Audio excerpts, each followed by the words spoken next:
Ready అన్న నమస్తే అన్న. నమస్తే.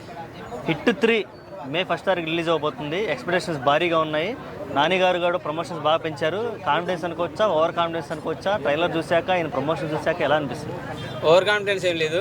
హిట్ 1, 2 ఎలా హిట్ అయ్యా ఒకదాని నుంచి ఒకటి. సో ఖచ్చితంగా హిట్ 3తో హ్యాట్రిక్ కొట్టేస్తారు. ఎందుకంటే కోర్టు సినిమా ప్రీ రిలీజ్ ఈవెంట్లో చెప్పాడు, ఈ సినిమా నచ్చకపోతే నా సినిమా మీరు చూడొద్దని. సో రెండింటి మీద ఆయనకున్న నమ్మకం, అది అంత డేరింగ్గా మాట్లాడంటే.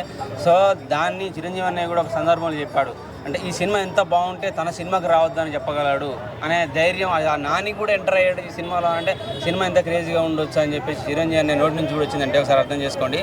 సో కోర్టు సక్సెస్ అయింది. సో హిట్ 3కి ఖచ్చితంగా జనాలు వస్తారు, చూస్తారు. బ్లాక్ బస్టర్ అవుతుంది.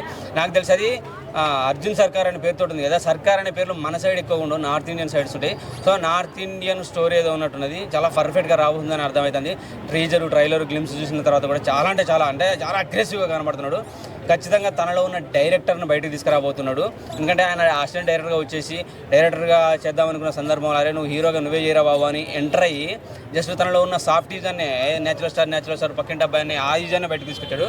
కానీ ఒక హీరోగా తనలో ఉన్న డైరెక్టర్ అసలు రాగా ఒక మనిషి యాంగ్రీ యాంగ్మన్గా ఒక మాస్ డైరెక్టర్ మాస్ హీరోగా చేస్తే ఎలా ఉంటాడో ఆ రేంజ్ని హిట్ 3లో చూడబోతున్నాం. ఆ తర్వాత రాబోయే ది ప్యారడైజ్ అని గ్లిమ్స్ కూడా వచ్చి చూసినారు కదా, నంజా కొడుకని ఒక డైలాగ్ పెట్టేసి. సో ఈ విధంగా హిట్ 3 అయితే 100% బ్లాక్ బస్టర్ కొడుతుంది.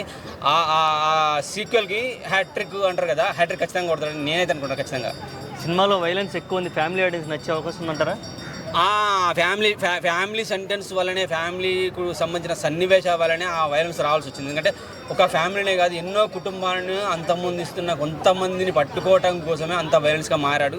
సో ఖచ్చితంగా ఫ్యామిలీ చూస్తారు. ఆడపిల్లల్ని, చిన్నపిల్లల్ని మానభంగాలు చేసి సన్నివేశాలు కనబడుతున్నాయి. అందులో అంత దారుణంగా హింసిస్తున్నారు. కాబట్టి ఫ్యామిలీకి ఆ పిల్లలు చనిపోతే, రేప్ చేసి చంపేస్తే, మర్డర్ చేస్తే ఎంత బాధ ఉంటుంది, ఆ ఫ్యామిలీ ఎమోషన్ డ్రామా ఎంత పర్ఫెక్ట్గా చూపించబోతున్నారో దానికి నిదర్శనమే మనం చూసిన కొన్ని గ్లిమ్స్ మాత్రమే.